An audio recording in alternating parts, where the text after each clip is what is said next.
অবশেষে ইরানের পক্ষে ইসরায়েলের বিরুদ্ধে সরাসরি অবস্থান নিল ইয়েমেনের হুথি বিদ্রোহীরা। মধ্যপ্রাচ্যের চলমান সংঘাতে এটি নতুন এক মোড় তৈরি করেছে। বিশ্লেষকদের মতে এই পদক্ষেপ যুদ্ধকে আরও জটিল এবং দীর্ঘায়িত করতে পারে।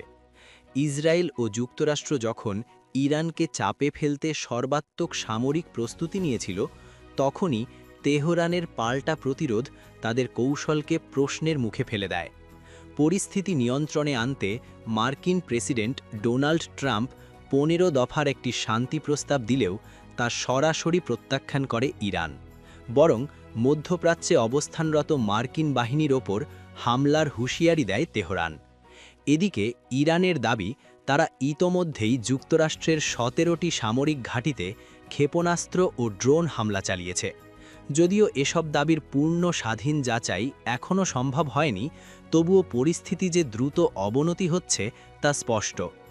এমন অবস্থায় যুক্তরাষ্ট্র ন্যাটোর সহায়তা চাইলেও জোটটির পক্ষ থেকে সরাসরি সামরিক সহায়তার ব্যাপারে অনীহা দেখা গেছে।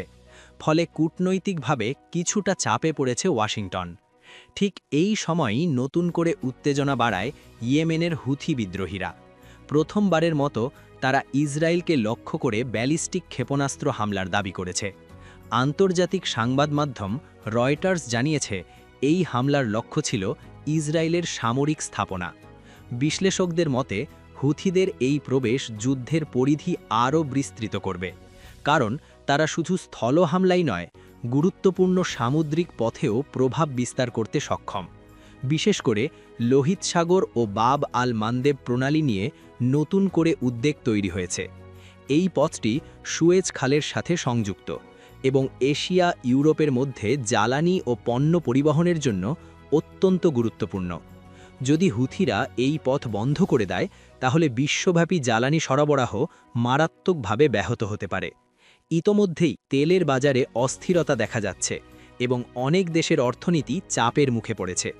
হুথি বিদ্রোহীরা জানিয়েছে, ইসরায়েলের আগ্রাসনের জবাব দিতেই তারা এই হামলা চালাচ্ছে এবং তাদের লক্ষ্য অর্জিত না হওয়া পর্যন্ত এই অভিযান অব্যাহত থাকবে।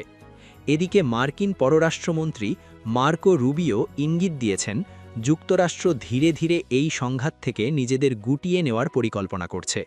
তবে বাস্তবে তা কতটা সম্ভব হবে তা নিয়ে রয়েছে সংশয়।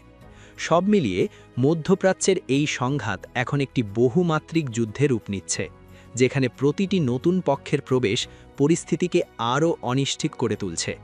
প্রশ্ন এখন একটাই, এই যুদ্ধ কি দ্রুত থামবে নাকি আরও বড় আকার ধারণ করবে?